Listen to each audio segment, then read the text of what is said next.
Coming to you from the heart of the Pacific, brought to you by Paulie by Design. Respected at all times. Broadcasting from San Francisco, California, the city by the bay. It's about to go down. We shine on positive Pacific Islander role model every Sunday. Party on a Sunday. From 10 a.m. to noon, it's time for the iconic Faika podcast with your hosts, Listening to Naki and Carl. Good morning, Faika family. Season 5, episode 6. Season 5, episode 6. Welcome. And we actually have guests this morning. We have the Anoa'i family in the house. Welcome, Reno. Good morning, good morning. And welcome, Manufou. Good morning, Taya Manuia. Today we're going to talk about Lowell High School, what's going on there. We're going to talk about the vaccine. Are we ready for it? Should we be ready for it? How does the Pacific Islander community talk and discuss and kind of navigate around that topic? We're going to talk. It's game day. The Steelers are going to defend their Super Bowl championship today, so we will get Reno's prediction on what the score will be. And yeah, I think there's not that many topics to go over today, but they are topics that need to be really peeled back and talked to in depth. So not a long list of topics, but a heartfelt list of topics. So that's our show today. Manufou, how was your week? Oh, it's been a busy week. So it's like good therapy to be here. I mean, my days are 14-hour days, and I got to take a break yesterday and watch a movie and not get out of bed right away. So that definitely nourished me. Nice. Some little self-care. Yeah. Was there a particular genre that you were looking for, or did you just find a movie that looked interesting and jump on it? I wasn't looking for anything in particular, but everything kept coming up Black History Month. And then High Note was something that I said, let me take a look at it. I've always been a Diana Ross fan, so I'm aging myself. But then seeing that Tracy Ellis Ross was in it, I was pleasantly surprised to see that this is a movie everyone can watch. Limited foul language. Nice. I think I counted 3 curse words, so I thought, okay, all right, this is good. But the movie was of substance and relatable, so I had a good time with it. And 2 large cups of coffee, and nice. It was amazing. I think that's what is kind of the thought that people are doing. Like, oh, it's COVID. We're all just sitting home in our pajamas on the couch, watching movies, relaxing. Things are busier now than, at least for a lot of people I know. It's like COVID is not a time where everything's relaxed and slowed down. Okay, well, good. Glad to have you here. Thank you for having us. We got lots of talking to do. Reno, how was your week? My week was great. I've been working from home with my little small business, Hopes Creations, just trying to doing graphic art and stuff and digital design and stuff. So it's been a blessing to be able to be a part of a lot of Pacific Islander events around the world. And I've just been doing a lot of writing musically, just trying to find myself through that. So it's been refreshing, and it's even more refreshing just to be here this morning. So thank you for having us. Nice.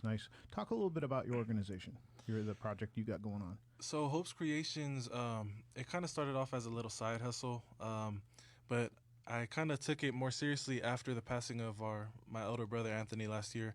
He was kind of the one who taught me how to do all of the graphic design. So basically what he used to do when he was alive was design everybody's banners, T-shirts, Snapchat filters, just anything custom for all the events. And since he's passed, I kind of took on the buck, and it's huge shoes to fill. But it's been great. YouTube has been my best friend, learning from different people around the world. And just this past month, it was my first time doing artwork out in New Zealand and Australia. So God has been great through that. Awesome. So the Anoa'i family is, I don't know if there's a challenge going on or what, but there is weight coming off people. And I've seen your journey, the family's journey with the weight loss. What sparked that? And is it a nice family competition of I'm going to lose more than you? Or how's that working out in that household? Well, I'll go ahead and start off. Thanks and shout out to our cousin Pinge. He was the first one to bring it into our entire family here in the Bay Area. And then my mom, she partook in it as well. And then my sister Heaven, she became a coach, and she kept nudging me, and I kept telling my mom in heaven, I was like, in due time, I'll get back on track. And then one day I just looked in the mirror, and I was just like, you know what? No, today is the day. And Heaven signed me up, and she's been coaching me since. So I guess it's a little healthy competition going on, Good. Don't eat my snacks. Don't drink my water. I don't know if it's competition or policing, because I'm like, don't watch what I'm eating. I looked at the list. I can snack on this. Oh, so there's a household list. There's help, right? There's a education. There is a process. guidance. Yeah, there is a guidance. Yeah. And to tag team, a lot of times we don't talk about weight and attaching it from a equity lens, and really a conversation that's comfortable. Because weight always has a negative connotation, but the reality is that, we know that in our household, not different from many Polynesian households, my dad had heart disease, blood pressure, diabetes, Anthony also wasn't fully healthy. He had heart issues, and he passed away last January 5th, and it really had us reflect. So a form of therapy for my nephew Ping and his wife Mappa, they jumped into this, and they started it off, and they were talking to us about it, and we were like, yeah. And I think they got 6 months or more got into it, and into the program. And then people are visual, so I was like, wait a minute, there's something going on with these two, because they dropped like 100 pounds within this limited window. And then on top of dropping it, because we know that every New Year's, everybody's gym memberships, all that, you drop the weight, and then you don't see people sustain and maintain the program. They've been doing this for over a year. They've maintained it. They've been talking to people about it. So they engaged all of, our family, my other siblings' kids, and we're all on board. So I love the healthy competition, but to compete and speak to optimal health has been amazing. I struggled. I started last year during my election, and I was a size 24. I am now a 18, and I've been able to maintain that, but I have not been able to get past that. That's why this guy's like, competing with me. But to know that it's doable, right, has been amazing, and to see so many people that look like us and that their family doing it, and then having underlying conditions and knowing that it's a safe program, for me has been really rewarding. And my hope is that, if you're not on this program, don't want to partake of the program, but are really able to find something that'll help you get healthy, I hope that you do it. I mean, unfortunately, our community is stuck. You're really stuck in so many underlying conditions and chronic conditions that impact our health, and we don't talk about it more. We also don't share our successes more, so that people could mimic, replicate, and learn about our successes. I think the humility comes in play to a certain point where it's almost like, I lost like 20, 30 pounds. And that is fun to show. But then if you get to a point where, and maybe it's me, but I think that I see people that get to a certain point where they're like, this may seem unattainable. So I don't know that I want to share a 150-pound loss with the community, because I don't know, people will relate to that. Like, they might just think, well, 20 is probably doable, but 150, or a big number, like a huge story, might be hard to share because of the humility factor that comes in with our people. But it's got to be talked about. Yeah. It has to be talked about. There's so many different resources out there. The gym, Noom, personal trainers, YouTube. I think there's just so many different ways. It's about finding the thing that works for you. Yeah. Right? Because what works for me may not work for everybody else, but a little piece of what I do, and a little piece of what Reno does, and a little piece of what Fo does, maybe that's, but that's only going to come out if we share. Yeah. Exactly. If we actually talk about Totally agree. things like diabetes and obesity and, all those things. So awesome to hear the family goings on. We usually hear those around Christmas, right? Like, oh, we're going to try to keep the weight off, before the Christmas season hits. But it's nice to see And the support in the house. I just like the way that you said, I read the list. Yeah. Like, and it's just my mind, I was like, wow, that means that they sat down and somebody created, a guideline, a list of things like these are okay, these are risky, these are, whatever the list is. Mm-hmm. It's good that you just refer straight back to, hey, I know what I can eat. Yeah. It's on the list. Yeah. You know what? As you were talking, I was just thinking, we have the Anoa'i family in the house, and the Yokozuna WWE documentary recently came out, and a lot of times, like the Seau one for ESPN, some of the family felt like it was misportrayed. So, how did you feel about the way the WWE portrayed that? Well, I'll go ahead and start. I thought it was beautiful. I honestly thought it was long overdue for a soul like Uncle Rod's, the late Yokozuna. But as a lot of people know, especially our Samoan and Polynesian Pacific Islander community, our family's been in this industry for ages now. Mm-hmm. So I wouldn't say anything about being misportrayed, but I will say that it's exciting to see that something's being talked about in regards to our family being in here. So I think it's more so there's just so much more to talk about, Right. And there's so many more of us to talk about, but it's a great start. I mean, who other than to start with Uncle Rod? That was the most fitting, in my opinion. And they did a great job. And it was good hearing stories from our family that we didn't even hear ourselves, and all his great friends in the industry. And it was kind of just reminding us of his beautiful spirit. And it's a great thing to hear that it still carries on today in his children. And it's an honor to be in Anoa'i, and I'm very proud of it. I almost missed that. That almost just flew by, and as you two were talking, and we're talking about the Anoa'i family, I was like, really? I didn't even think about this. So didn't swing and miss on that one. How about you, Fo? Was it touching to see? It is. We grew up with Rod.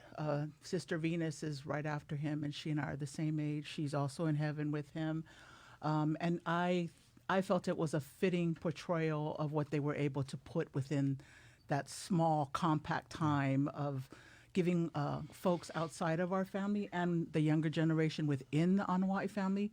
Mind you, I'm married into this family, but I was born and raised around Anoa'is because we were the only two Samoan families in the Excelsior neighborhood in San Francisco. So we were on Persia, and they were up the street, just blocks up the street. And it was a big deal. It was a huge deal. I mean, a lot of people have opinions of how the Anoa'is got into the business. A lot of homage and respect goes to Peter Maivia, to Peter Fanene Maivia for opening the door for his brothers, who was very close to my father-in-law, the late Pesta Tumu Anoa'i, who was the eldest of the brothers.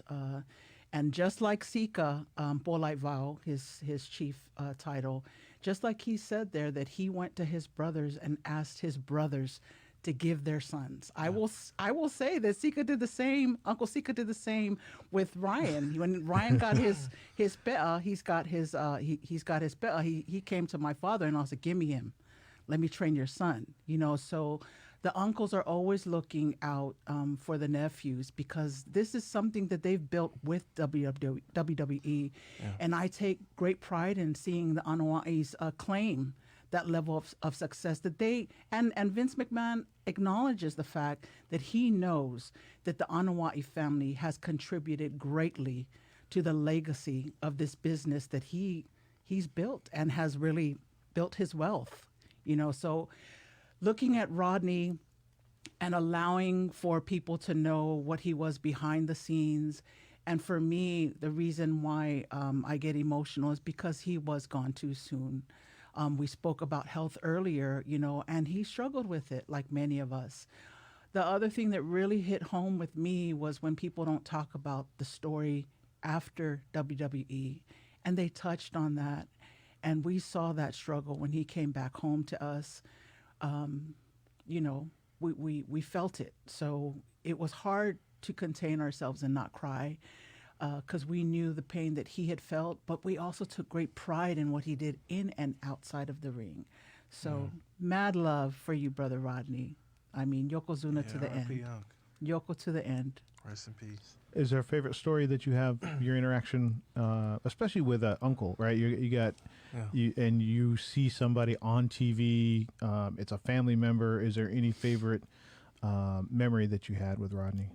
Well, for me, it would probably be more my older siblings because he passed when I was 2. So I will say I have a lot of great memories with my uncles when they were in the industry. One in particular, I remember as a child, as many people know, WWE is on the road 364 days a year. And it just so happened that annually they used to come into the Bay Area around March. So as a kid, I used to ask myself, I was like, dang, I remember when Uncle Junior was, hot as Rikishi. We had Uncle Eki and Uncle Matt as 3-Minute Warning. They would come to Hammy's birthday parties. And then next month is mine, and they weren't there. And I used to be like, dang, they probably trying to take him to the ring and forget the fat one.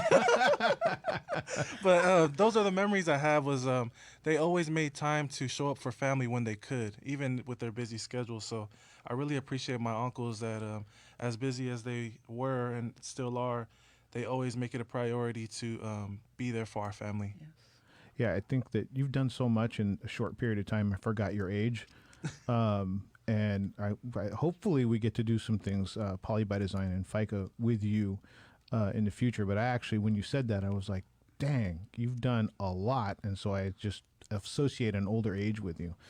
How about you, Fo? Is there a favorite memory that comes? There's tons, but I will say one of the special ones, especially that included Brother Rod, was one of the hats Ryan and I wore when we moved back from Samoa in '96 is we took on Samoan Flag Day. When we grew up around it, and also to say that Peter Maivia was a founding member of Samoan Flag Day in San Francisco. I don't know if people knew that. He lived across the street on Geneva Avenue from Crocker Amazon, but he was a founding member of the Flag Day over 50 years ago. So we came back and we founded a few projects around it, but we got involved again, and Ryan was the coordinator. We ran with Flag Day, which was amazing for about 5 years. And during that time, Ryan brought wrestling back. So we had wrestling at Crocker Amazon, and all of the Anoa'is were here. Afansika, they were all here for the first Anoa'i reunion. So we had all of them here at one time.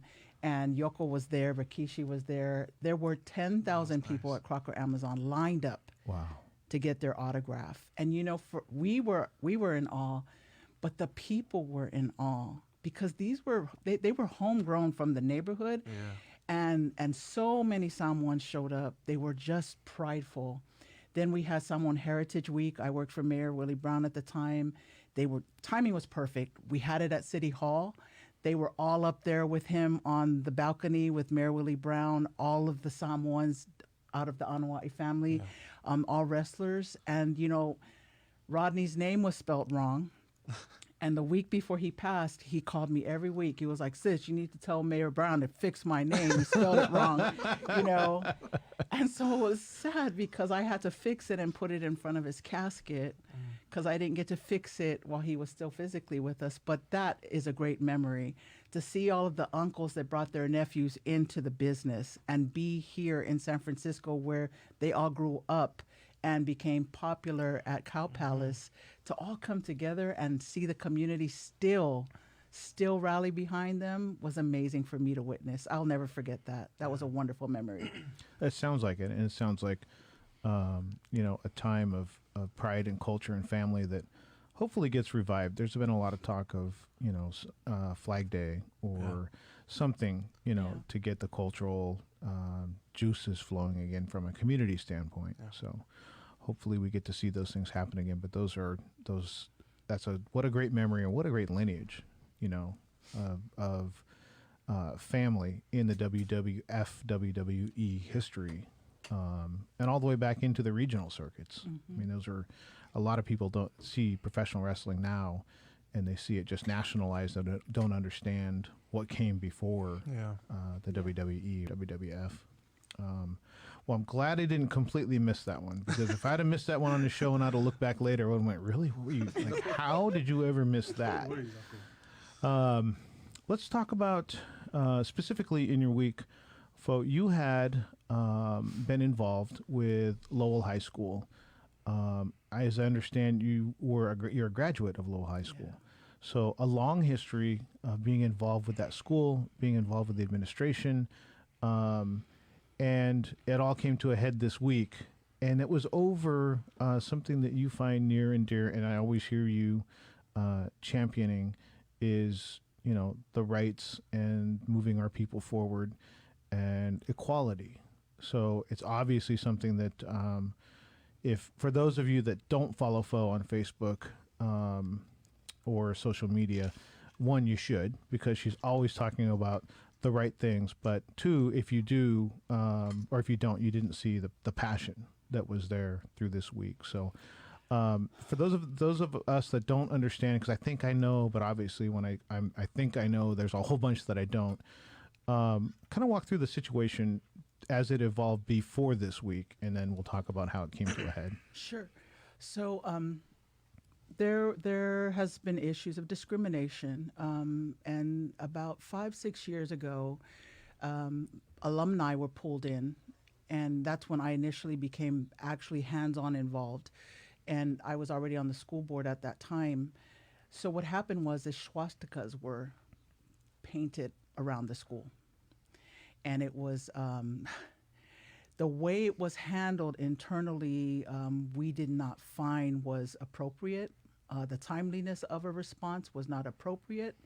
So alumni of color, predominantly alumni of color, came together and said, we need to speak about this. We need to do something about this. So we had an equity, Orpheus is going to kill me, equity colors of community panel of alumni that engaged in conversation with the current student population at that time. I believe it was 2015, 2016, and 2017 that I was involved in that. And this was a response to the swastika incident. Okay. We're in 2021, and these issues are still happening, which speaks to what's not or is lacking as far as leadership and accountability at Lowell. Lowell has continued to be exclusive, and has a level of entitlement to it, and people that may not agree with me as alumni have come, for many of us who have spoke out about that. I get it, because I will say that I protected it too. I thought Lowell was the epitome of, quality education, but when you really look at it, it was not equality. It is not equity. And being a public institution, it's actually illegal. So when you say not, there's equity issues involved, is that in the curriculum, or is it in the selection process for who can attend, or break that down a little bit? All of the above. So for me, so there is a testing process to get into Lowell, and I will speak to Samoan students specifically and families who didn't understand the process and also didn't understand the point system. That's equity. So if you know that you have families from marginalized communities who need to be aware of the process, that's an equity issue, because that should already be in place. That has not been in place, is still not in place. That is a discussion that I had and reached out to leverage support to fellow board trustee Molinga, Fa'unga Molinga, and we said, we need to address this. So we did. We went back and we said, how is it that the system and the process is not broken down, because this family thought they did everything right. And then they get a letter that their child did not make it into Lowell, and they did everything right. And a lot of people speak to, I worked all my life to get into Lowell.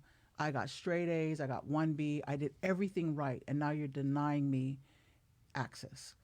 So to me, that's equity. That's one level of equity. The other level of equity is we speak to legacy. When I speak to legacy, the thing is, the reality is a lot of these families have invested in their kids because they get Lowell, they went to Lowell, and they have their different mindset on Lowell and building that equity, because they know everything needs to be in place. They know the process, they know the scores, what they need to do. But our families, specifically Pacific Islander families, are not aware. So when we speak to equity and equality, it is upon the school system and the community to make sure that they're aware so that they get a fair chance. So that is a missing component. The reality is when our students get there, that's a whole different issue. They are not supported at all. when they face levels of discrimination, which I know I faced, and I was dismissed. Then to hear that other communities of color, specifically now, more recently, are Black students or African American students, and still being dismissed, that's an equity issue. But yet you have administrators who are getting paid six figures from public funding who are not being held accountable. Yes, I will be bashed for this, but it's the right thing. It needs to be said. They need to be held accountable. This is not some private institution that is privately funded. This is a public institution being funded by our tax dollars. And so for people not to address the discrimination and the outcry of our Black Student Union, who have continuously told administrators at Lowell, who've continuously gone in front of the Board of Education to say, when is this going to stop? When are we going to stop being discriminated against? And the next layer of discrimination is it not getting addressed and or getting addressed 6 months after. So I recently came onto the Lowell Alumni Association Board of Directors about a year ago. I resigned last week because I didn't find it appropriate for me to sit on an association that was not supportive of our current student population and our future alumni, because we were not supporting them. We're quick to throw money at building a new facility and or now looking at hiring an attorney to work on the image of Lowell. That is not my perception of supporting our alumni or our current student population. And that bothers me. And to me, that's equity. That's a lack of equity. Do you think that the lack of attention or lack of response over a drawn out period of time, so this isn't like this started in July of last year or it started in 2019 or, you know what I mean? Like this long drawn out lack of a response. Do you think it's conscious and willing on their end? Or do you think that they're like negligently indifferent? Because if they like just both. said, we know what you're saying and we refuse to address it, or is it more of a situation like we don't really know exactly and we don't want to know, or like do you think it is more of a specifically intentional, look, we hear your issue, we disagree with it, we're not going to change, or do you think it's just indifference to like I'm not going to learn enough about it to care about it? I think it's all of that. I also feel that because everyone comes into these experiences with their own lens and perspective. So the level of discrimination that I may feel as a person of color may not be something that a person that is not from a marginalized community and or a person of color can fully understand. So the missing component is the willingness, the willingness to understand and have a lens of compassion and humility. We speak to bias. It's not always intentional discrimination, but we have bias. All of us have our biases, implicit and explicit. But the issue with having a bias is understanding it and knowing how to appropriately reflect on it, identify that you have a bias, and then learn how you can actually, especially when you're in different roles and being an administrator or my role as a public official, a board trustee on a board of education, it's my role and their role to understand that we have biases and ensure that it's not discrimination and address it in ways through training, literally having training around it. And then if that doesn't help, to also continue to figure out, let's get to the root cause. If it's in the curriculum, do we need to change the curriculum? But if it's a community spread issue, what are we doing and or not doing? They implemented a level of mental health programs, which we identified to not work for 2 years. Why then was it not addressed? We need to continue to visit the process, monitor it, and really be held accountable and be transparent of what's not working, and telling the staff and or administrators if it didn't work, then we need to revisit it, because if this continues to occur, that means it's not working. The system is broken. Yeah. So the level of accountability, in my opinion, my humble opinion, is that that is missing. Everyone's pointing the finger like, well, that's the Board of Ed, or that's actually the principal. And then the alumni involve themselves to a level where they're still trying to figure it out. But to me, if there's no gray, you know, it's either black or white. It's either wrong or right. There's no in between. And right now, it's wrong. It's just wrong. Shavine Hind Foster, she's a delegate on the Board of Education, spoke up. And I'm proud of her because it took for her to come and educate adults. Why is she educating us? Why didn't the adults that are in the seats and the roles that they're paid to do and or elected to do their job? Right. So that I look at accountability, you know, and the willingness to learn. And quite frankly, some people are just straight racist. That's just straight up. And we can't always teach everyone, but we are tasked to make sure that the systems that we have said that we created for our students, our children, are safe.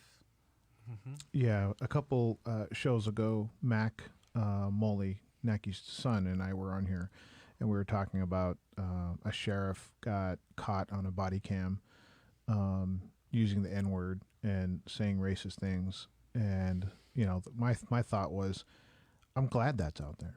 Like, if it's not, it's easier to sweep under the rug and pretend things don't exist when they're not brought up and they're not, you know, in the media feed and they're not discussed. So we know it's out there. You know, a lot of people are saying, oh, it's tragic. It's tragic that he still feels that way in this day and age. It's not tragic that it got caught on a body cam. Right. Like, that's those kind of things. I prefer my racists out in the open. I would prefer them not hidden. I would prefer to know who they are. So the more that these things get exposed, I think the better off society is. And they're painful discussions, right? They're not easy, you know, 5-sentence things and let's go get something to eat. It's like this is a touchy, sensitive, age-old topic that isn't going away. So we need it. There's not a point where we hit, you know, the button and go, we're good. You know, like it after, I don't know, after the Civil War.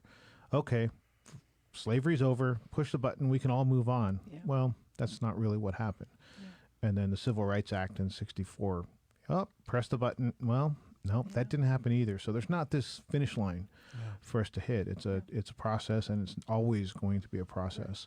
So the situation came to a head this week.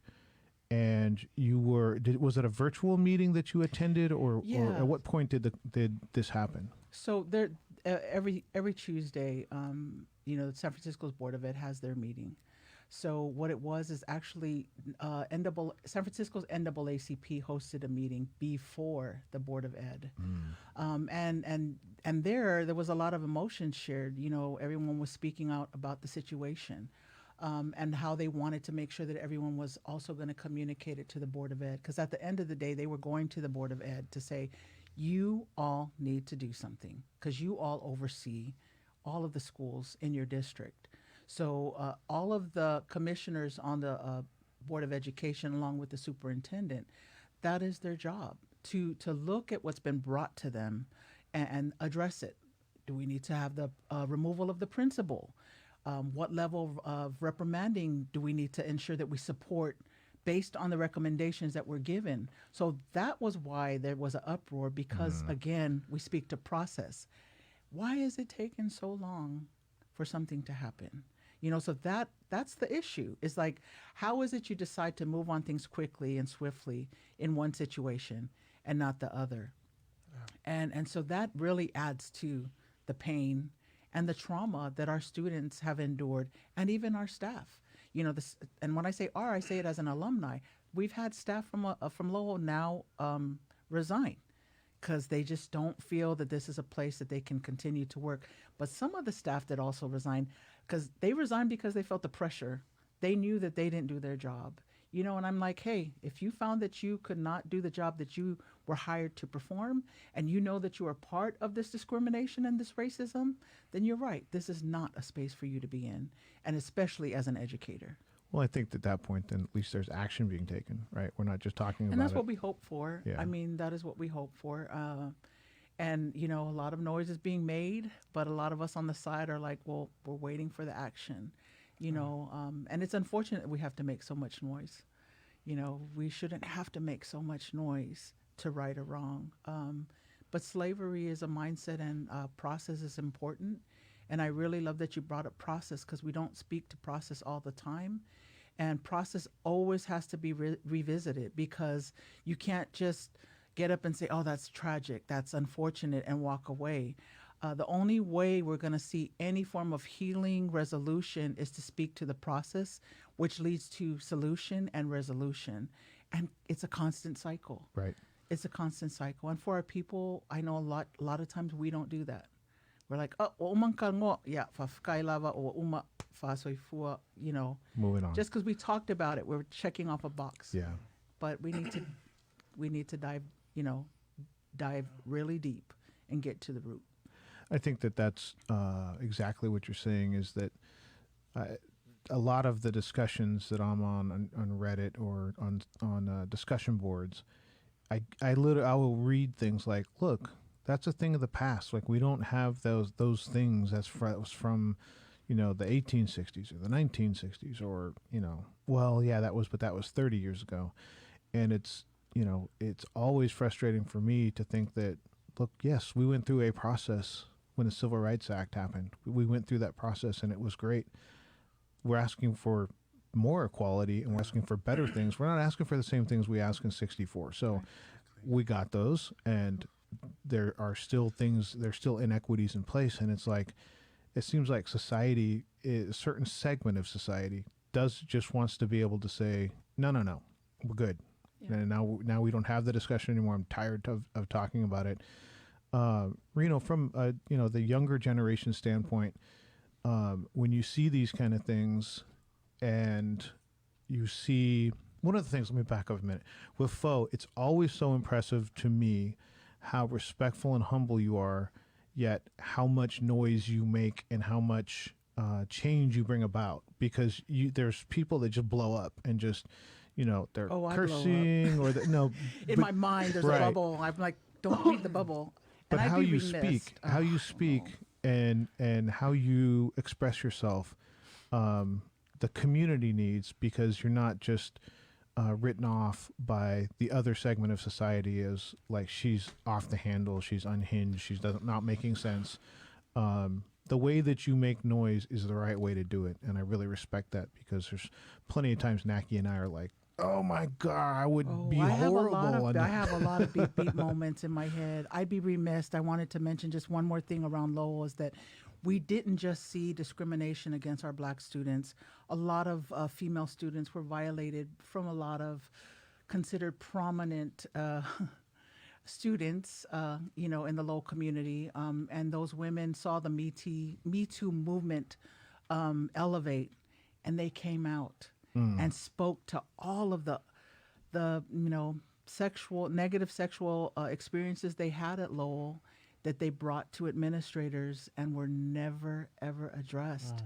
And it took them to leave and heal and see this movement come forward, that they were able to speak to it, you know. So that still has not been addressed, and it just enrages me that, you know, Lowell prides themselves in being this elite academic community, and yet we have all of these brilliant women who came out and left violated, and no one to this day is giving them any level of validation of what they experienced and endured at Lowell. It's so sad when groups are marginalized and there's no voice to it. But groups are always going to get marginalized, right? There's just wrong is going to happen. But to not have a voice and not have an outlet and not have a podium to stand at and say these things happen and to be heard, that's part of the healing process. Yeah. And so you're marginalizing people and never really get to go through, you know, a healing process for that. Reno, knowing, you know, of what the discussions have been for your like your mom and dad's generation, and seeing the things and hearing the things that they went through, the discussions that you hear now at your age and with your generation, do you feel like they've progressed and moved on, or do you think it's the same old, like not much has changed? Man, that's a great question. For a second, I will say, back at CSM when I was a freshman in college, in my mind I said, wow, we've actually come a long way. But then I actually realized, oh no, the way that people are being racist has just evolved, right? People are just figuring out different ways to, exist in their true forms. And I actually wanted to talk about how we're being racist within our own Pacific Islander community, because That happens. that was I mean, I've always, growing up, been a part of, you know, all the different levels of racism for other communities, and it wasn't until I was a junior in college that I really firsthand experienced racism within my own community. And it was part of moving to Hawaii, and me just learning that being Samoan from California is not Samoan enough for Samoans from Samoa. And it sucks because we all want the same things, especially in academia and education, higher education especially. We're all looking for resources, the same resources. And when we go in front of administration, we're all seen as the same people. But behind closed doors, we just can't organize because we can't get past, where we're from, or you're not Samoan enough, or, I will say, I don't want to ramble on. But You're not rambling. These are things that our people that we should talk about. These are things that are uncomfortable to talk about for a lot of people. One of the things, Uncle, I really wanted to say was out here we have amazing learning communities that are taking care of our Pacifica students in higher education on the junior college level, at VASA, at City College, Mana at CSM, and actually all throughout the Bay Area.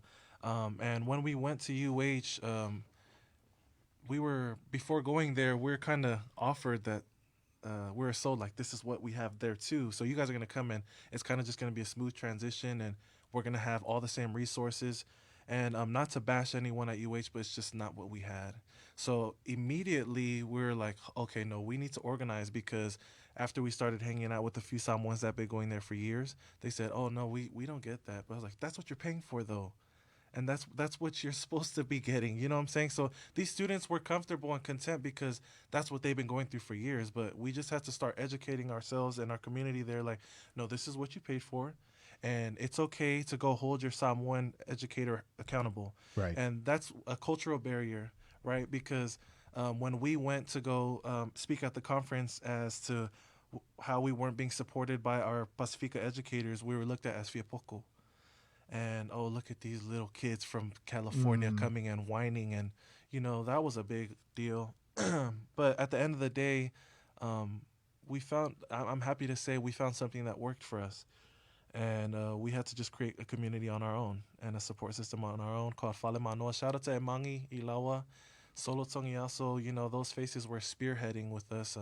Dini Paletua, one of our Tongan students who's still there, still in the mud, still trying to make change. And sorry, Uncle, I don't want to ramble on again. No, you're not at all. One more thing I will speak to was the division amongst Samoan and Tongans there in education, and the division between academics and community. So when we were trying to organize, we were figuring out that when we were having events, it was either all the Samoan students will come and no Tongans, or all the Tongan students will come and not the Samoans. And we're trying to figure out what was going on. But it just seems like it's been generational there. So we've just been trying to figure out how we can overcome that. And I just want to say I'm proud of our students that are still there, because you're only going there for 2 years or 4 years, and you don't have a lot of time. So being a student alone is hard. But being a student and trying to fight for space and create space, that's powerful. And my hat's off to our students still going through it. And I just hope that one day while I'm alive, I can see our people truly come together and put down those boundaries so we can make real progress in higher education.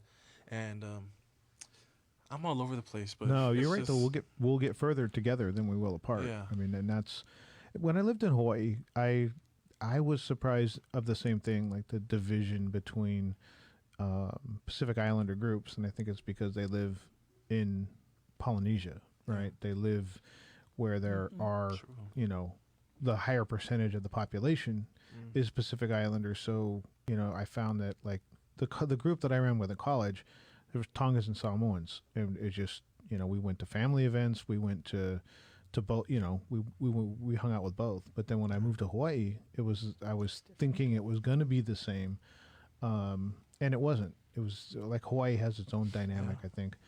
It does.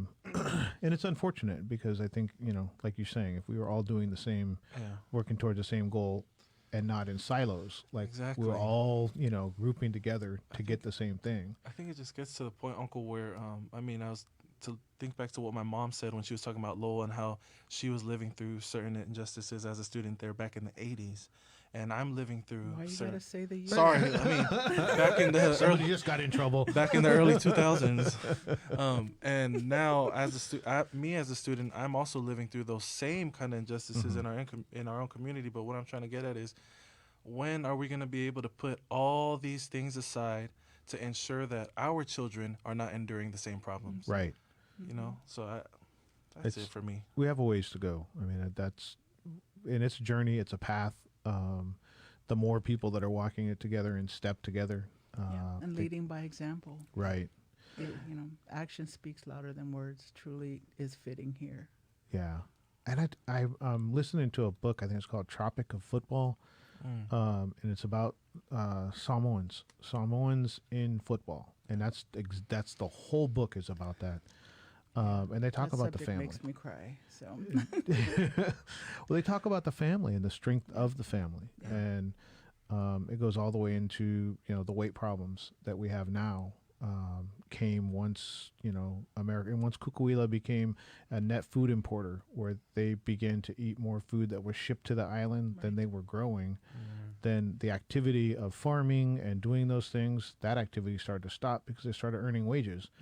And then they were buying food, and the food they buy, the food we buy, is not, healthy you know, anymore. not healthy. But they had talked about the strength of the Samoan family.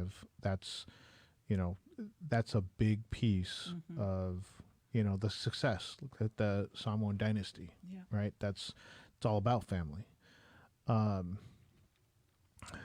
Let's talk about the vaccine. We will move on and talk about a topic that's timely for us because the COVID pandemic affects us, you know, and we've gone through that, you know, disproportionately. We're exponentially worse off than any other group. And the reasons why, again, that's a whole different show. There are a lot of different reasons why. But at this point, there's a vaccine out. There's different vaccines out. And the discussion of, is it safe? Should I do it? How do I feel about it? Do I want to wait to see, like, the first people that get it? That's always been the discussion that I've thought about. What I haven't thought about is getting mad at other people for making a decision that they choose. Like, that never even entered my mind, to be angry at somebody for their decision about the vaccine. Never even crossed my mind until this week. And this week, I saw on social media, I saw on your social media, you know, people getting not just upset, but like wishing death and you know, craziness, insanity. And I kept looking at it going, are they saying that they're mad at him for making a decision about his own health. And it was so irrational to me to see. I'd never even thought of that discussion in my mind. And it was new to me this week. And it got so passionate from a decision of, like, I'm so mad at you, Reno, for you making a decision about your own health. Like, that was the epitome of insanity this week. And it went hot and heavy. Talk a little bit about that and help me not understand how crazy some people are, but how that got to where it was, because by the time I caught onto it, people were wishing death and talking about hell and talking crazy stuff.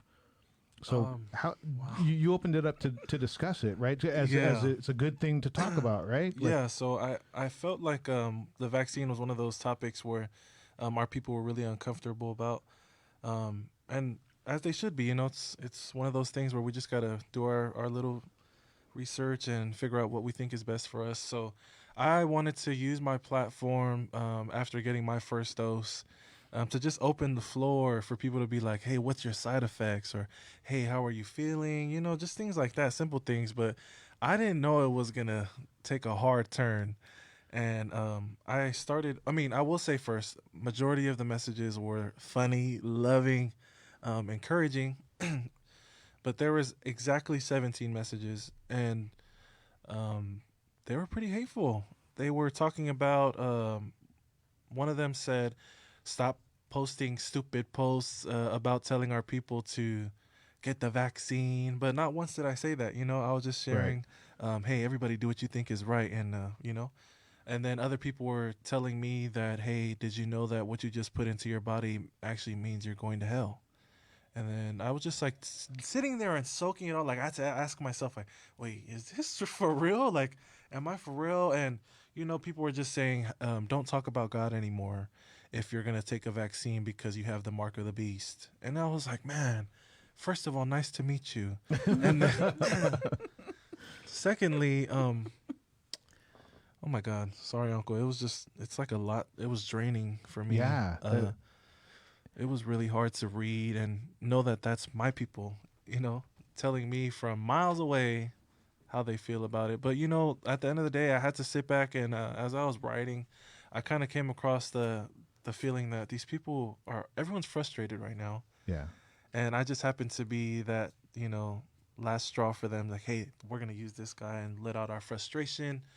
Or in addition to that, I feel like people seeing, and I don't even have a big platform, but people were probably like, look at him, Reno, he's using his platform to talk about this stuff that we shouldn't do. You know what I'm saying? So it could have been those two things that triggered people. But for me, it was the go to hell for me. It was for me too. But I did post up that it's all love, and it always will be. It's just hard to, go through things like that with people that you don't even know, and people that are your own people.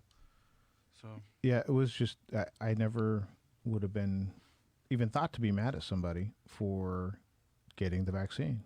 Like maybe I disagree with them. Like, well, you might not know what's in that, or I might agree with them and say, "Wow, good for you, you're taking care of your health." But it would never have occurred to me to talk the way that people talked about that. That was I had to read that several times and think, and to your point, are they just having a bad day? Are they not right? Or, who knows? But I think that's a really mature position to take, is that people are frustrated. People may not be in their right minds. And that's patience. So you're definitely your mother's son. I had to tell them, Uncle, thank you.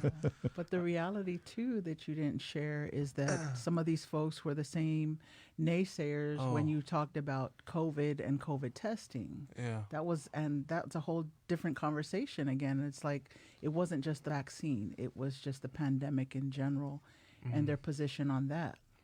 Yeah, it was, actually, I think 5 or 6 of them were the same people. I think they just been coming for me for a while now. Right. And I think it's rooted in the whole election deal because, as you know, we're openly supporting Biden and Harris.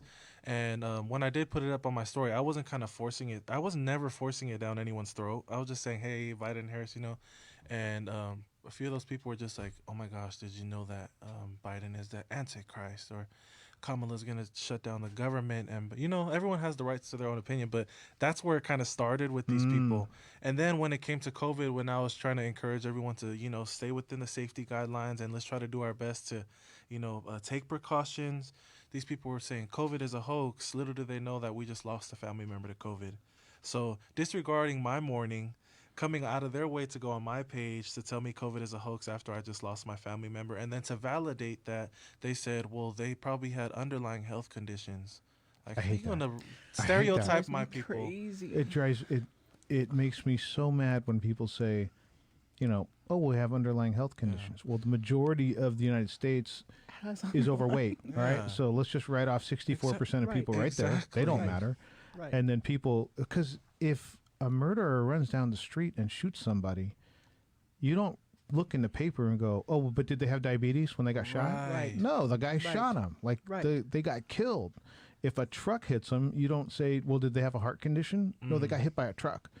But only COVID is where you see the marginalization of, well, they had diabetes. So, well, we all are afflicted with life. Like we're all gonna die, right? So do we all not matter? Like our lives matter, and stop trying to marginalize it or diminish it because of their, they had a underlying health condition. Drives me nuts when that happens. I think it just all bubbles down to the way we communicate with each other. That's what I said. I said we just all have to work on being mindful and respectful, because that's one of the pillars of our culture is respect and love. And then once we disagree with one another, it just all goes out the window. So I was just really trying to encourage our people to just continue to work on practicing those values that we were raised up in, the pillars of our culture, and just respect. I was telling them, because mind you, they're miles and oceans away. I was like, I have a lot of close family, like close family, who we have different beliefs around COVID, around the vaccine, but we still have respect. You know? We still love each other. We still pray for each other. So I think that's just one of the things, is trying to figure out how we can, work on doing that, communicating more respectfully. But again, Uncle, I think it's just a frustrating time for a lot of people. Yeah, very true, very true. And I think that, to your point, the love and the respect pillars of our community, right? That's easy to do when we're not emotional. Yeah. Like, I can sit across the table from you, Fo, and tell you, I love you, I respect you. And then you say something that upsets me. That's when it might be hard to do love and respect. Yeah. It's in the difficult moments because that's, like you said, that's when it goes out the window. It's like we get emotional about something, and then it's a little bit harder, it's a little bit longer of a prospect to come to love and respect, but that's when you need it the most. It's in those times that it's most important. But that's our culture, specifically speaking to our Samoan culture. That's ko fa and Faika mamau. When you see beyond the moment, that's when you need to learn to practice restraint. That's why you see our makai stand there, and they are communicating on our behalf, to another side of the family, and you see that lively debate, and they're not always in agreement.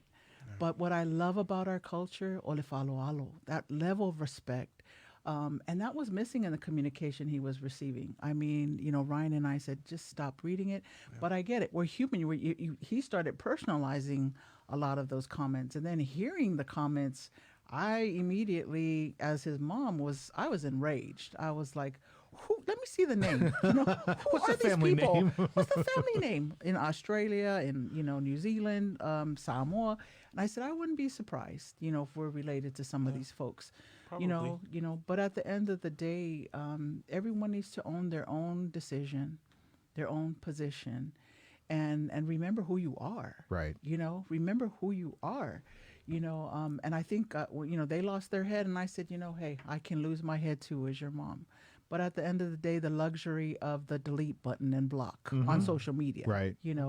But the other side of the reality is that we have local family and friends who don't agree with us, who don't agree with folks that we voted for, who see that as a constant negative of who we decided to support during the election, to our belief in COVID is real. 54 people are who I lost last year. Wow. 54. So when people was like, real. Tell me about your 2020. And then I say 54. So every meeting I've been to, the icebreaker, which I'm like, choose another icebreaker. Like, it's like, I know you want to hear what people feel. You want to hear messages of hope. But when you ask me, I'm going to say 54.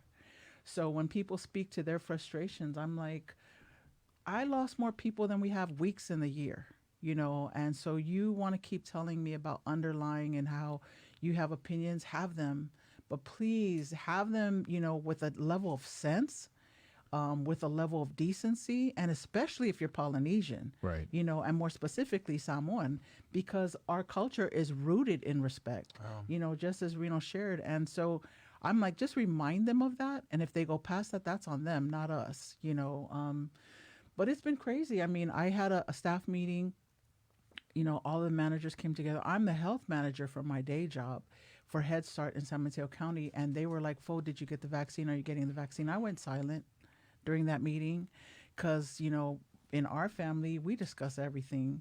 And I told my kids, and, Ryan had gotten it already with his mom and his sister. And I said, I don't think I'm ready.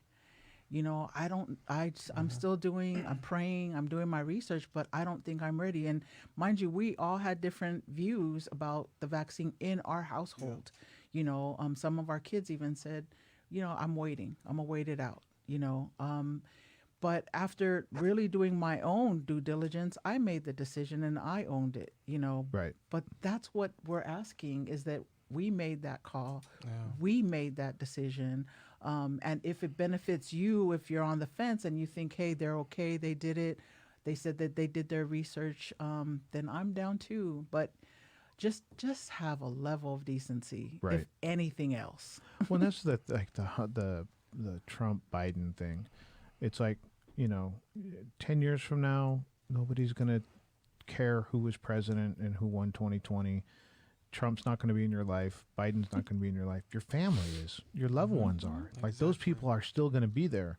So why draw division over somebody that's going to be temporarily, like, my family's still going to be my family. Yeah. My friends and loved ones are still going to be my friends and loved ones. I always learn from the Anoa'i family, whether it's one-on-one with Fo or with your family. Thank you for coming in. I wanted to get a Thank quick you. prediction from Reno on the Super Bowl today. I'm always going for Sarah Padre, so we're going for Tom Brady all day. Okay. And he's going to win, and we're not messing with the Chiefs because they stole our time. Yeah, go Niners. You still. Because it's still Ride or Niner die. gang. Ride or die. Thank you for So we're having going us on. Bay Area boy. It would have been interesting if Rodgers. No, that would have been NFC. So then Tom Yeah. Brady wouldn't be in there. But a lot of Northern California talent represented in the Super Bowl. Fo, any last words? Any shout outs? Anything you got to say? Oh, I just mad love again and respect for you and Sister Naki, and amazing to see the succession gosh. that is happening right here. This is Mena. Seeing Mena take on behind the scenes, but I know that at some point we'll see her more in front of the camera as well. And this is a dream. I mean, I speak to what I did very young, 9 years old, starting in this circuit with my mom as a translator on a bus to Sacramento to make sure that Samoan was an ethnicity box on our forms. And I was 9, and now thanks Reno saying that I graduated high school in the 80s. The reality at some point, I know that I won't be wearing the hats that I wear today, but my hope is that I too am part of the succession that we speak to this morning. Yeah. I too hope that I can continue to be a building block, a resource point for anyone wanting to dive in. When I ran for re-election this year, it was difficult after losing a son. I didn't know that I'd want to. But what drove me, I want to share this, is that Reno didn't touch on, he was my campaign manager. So if you saw any videos, if you saw anything that was created, my website, I was